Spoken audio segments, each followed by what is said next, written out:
doesn't really need an introduction. He is somewhere outside the country. He's joining us online. He's still keeping his commitment. So give Milind a big round of applause. Thank you, Mr. Soman, for joining. Can we have him? He is supposed to be live at 1:50. We're sharp at 1:50. We're running on time. Absolutely today. God's blessing and the discipline of everyone. For you, Dr. Batra. Mr. Soman, Yes. good afternoon. Which part of the world you are in? I'm in the Maldives right now. You're in Maldives. That's why when I grow up, I want to be like you. Minus the hair, minus the hair. But You mean without the hair? No, you can have hair now. It's doable. okay, good. First of all, my gratitude to you for giving your time, your attention, your energy. Thank you for being part of the jury. And you truly are a role model or an icon for people in terms of fitness and well-being. First of all, let me ask you, is there a difference between fitness and well-being? Well, there is a difference between fitness and health. So definitely there's a difference between fitness and well-being. We always, I mean, most often try to interchange these words, but they're very, very different. Well-being is something that also includes the mind, the emotions, spirituality, as well as physical fitness and physical abilities. Absolutely right.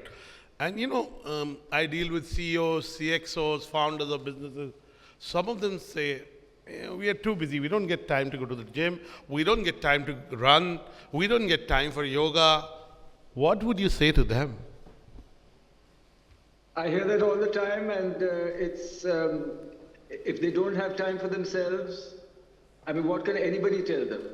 Right. Because when you say you don't have time for better habits, to lead a better life, to be happier, to be more content, to be more, to be able to give more, then what are we doing here?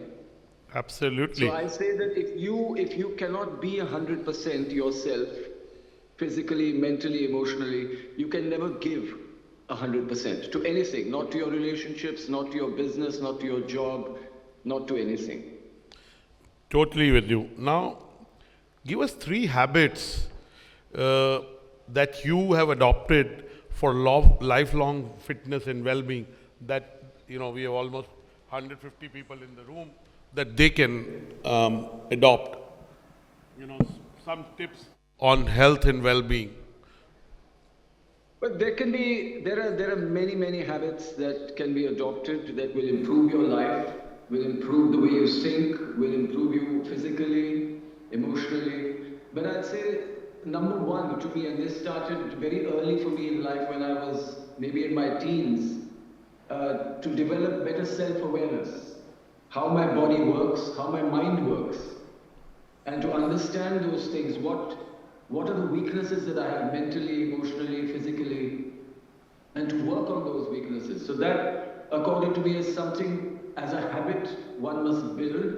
And the way to build it into a habit is to question yourself at every moment as to the choices that you make. Why are you doing this? Why are you thinking this? Why did you say this? And to introspect according to those answers. So honesty with yourself and self-awareness are the first step and the key to well-being. Beautiful. And what is that one thing you do daily that you see other people underestimate? Something which is very simple that you do and, it is underestimated overall. Well, I don't think any of these things are underestimated. We all know. We don't need gurus to tell us what to eat, that you need positive thinking, you need to eat nourishing food, healthy food, fresh food, not packaged food. We all know these things. So for me to say that the one thing that we need to pay attention to today because of our dependence or our addiction to entertainment is our sleep. We need to pay attention to it because to sleep at the right time, to get quality sleep. You can't just say, I sleep by 3 in the morning, but I wake up early and I'm refreshed. It is not really quality sleep. So, to develop the habit of quality sleep, I think cannot be underestimated. Beautiful. I think that's something I personally resonate with. And at every conference that I go and speak, I talk about the value of sleep and I follow that. Now, this is a initiative about health, fitness, and well-being above 40. What is Right. that? What is your message to anyone starting their wellness journey now after 40? It's even more important, I guess. It's always important, but you need to be even more conscious of what you eat, how much you sleep, what is the movement, what are your thoughts after 40, because aging sets in. But like I said earlier, self-awareness is the key. If you don't know about yourself, you haven't learned in your younger age, then you need to start now. And the advantage now is that you are smarter. You have more experience. You have more exposure to the world. You understand the world probably a little better. You also understand what you want from life, maybe with more clarity. So the thing to do is, if you want to start on a journey and you think this is your first step, understand that every step you take is a learning experience to self-awareness. Whether you're running a marathon or taking your first 100 steps, it is a learning towards self-awareness so that you can make better choices for yourself as you progress. Because we have a lot of generalizations that these are good things for people, these are bad things for people, you must do this and you must do that. But the most important thing is for you to understand that you're an individual, you have individual needs, mentally, physically, emotionally. You need to understand those needs. And you need to work according to those needs, make choices according to those needs. So I would say again, as a generalization, and this is for any age, you want to start at 4 or 40 or 50 or 60, start slow, start with awareness, be gentle with yourself. Again, remember that every step you take, every thought you take, every action is a learning experience about you. And if you want to improve, you want a better life, you need to know about you. Not what other people are doing. You need to know about you. Fantastic. You're doing this session from a beautiful locale. Yes, very good. And nature, being in nature, walking on grass, getting enough sunlight, because all of Indians are deficient in vitamin D, because we don't get enough sunlight exposure, right? So, how important it is being in nature for health and wellness? We all come from nature. What you mentioned are things that are very, very, very basic. Even walking barefoot, whether it's on sand. I mean, I'm barefoot now, I can show you my foot. I'm barefoot now, walking in the sand. So whether it's walking in the sand, and people say that, okay, tar is unnatural and concrete, but just being barefoot itself allows your body to feel the surroundings more effectively and respond to the surroundings more effectively. So like you said, being in the sun, these are things that we have forgotten, we are disconnected from today, maybe because of our dependence on technology or the joy that we take in technology. We need to go back to taking joy in nature. And nature is not just what we see outside, nature is what we see inside. How our mind works, how our brain works is nature. How our body works is nature. Our every aspiration, our every striving is natural. And we need to connect with that in whichever way possible again. Thank you so much, Milind. I hope we can have you face to face physically in the same room, have the same air to breathe, but our gratitude to you for first being on the jury. Tonight we'll give away the awards, making time, keeping your commitment even when you're traveling. So absolute gratitude and respect for that. And hopefully, because you're a role model when it comes to fitness, well-being, and I'm sure your words carry much more weight than a lot of other people. So thank you for saying what you said. We have a large audience. We can take one or two questions. This gentleman wants to ask a question. The mic. Just speak out, yeah. Speak out. Prashant, mics have to come faster. 1 second. Hello, Milind sir. I hope you're able to hear me. Yes, I can hear you. Perfect. First of all, congratulations on completing the Ironman once again. Thank you. Thank you so much. Actually, we have met before. We have shared a stage at Bali. We were at a conference. You were our guest. What's your question? What's your question? Yeah. So my question is basically, you had a journey. I'm sorry for that, sir. Yeah.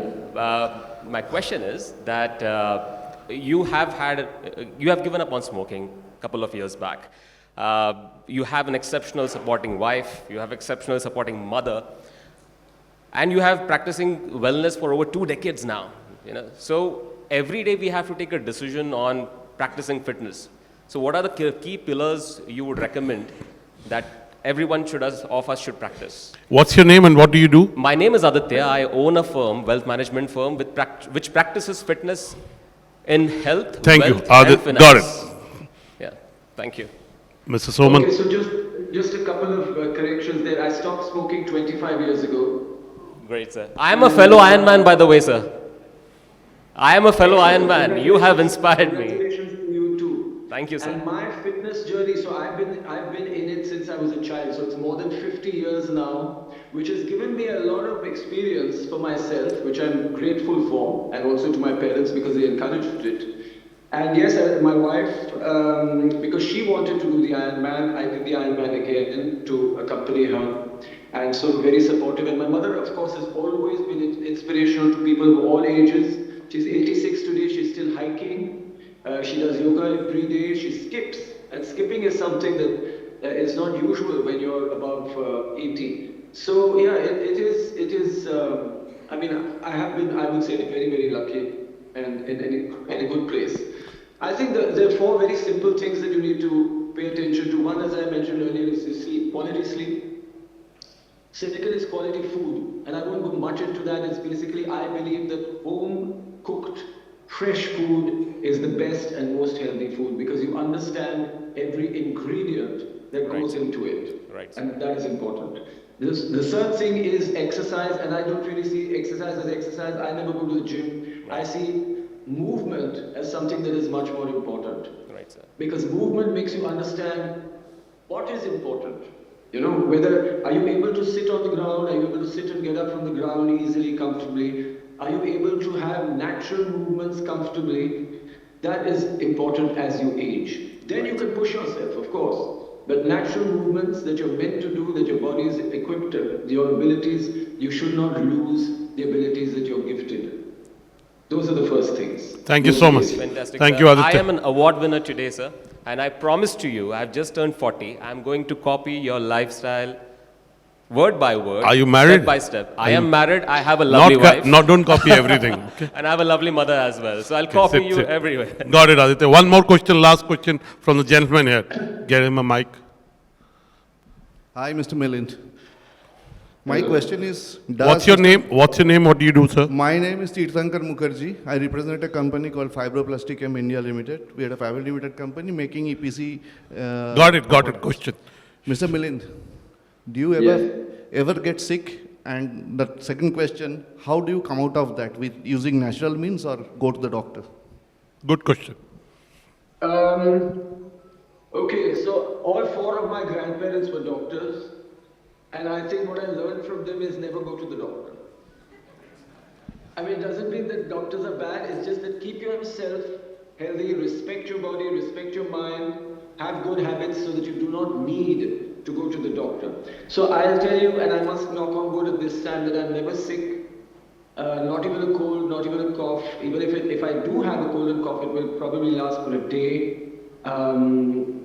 That's it. I mean, I had COVID like a lot of people did. I had COVID 2 or 3 times, but it was not symptomatic.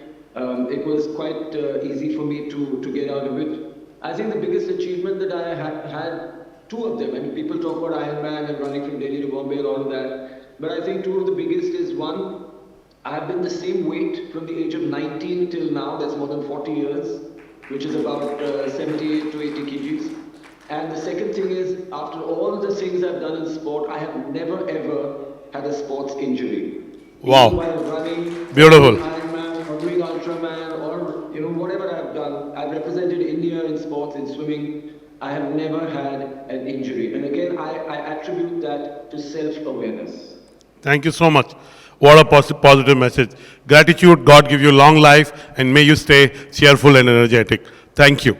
Gratitude. Please give Mr. Soman a big round of applause so that he can hear it. Thank you so much. Thank you. Thank you. And with you all, and Dr. Batra, thank you so much for inviting me, and I wish you all there health and happiness always. Thank you so much. The right choices. We've not lost one person in spite of your being online. Everyone in the room, not one person. That speaks volumes about the fact that people did want to have a conversation or watch you in a conversation. Thank you so much. And I'm a doctor, but I have PhD, permanent head damage, but not like, I'm not a medical doctor. But you can meet this doctor, but he's talking of other doctors. But I do know a friend of mine, and when you're in Delhi, when I passed out of my business school, MDI, he became my friend. He's 86 plus. And only last year, for the first time, he went to a hospital because he had a fall. Otherwise, he's never gone to a... So I'll make you meet. His name is Mr. Daksh Bhardwaj. And he's like you. I mean, he had a fall last year, so he had to go to a hospital. But he explained to me, and we should have got him here. Please give Mr. Soman a big round of applause. Thank you so much once again. Thank you. Thank you. Thank you. Thank you so much, Dr. Batra. Thank you so much, Milind sir, for joining us over here. And it was truly a pleasure. You joined us virtually. We're very happy. I hope we could make it in person.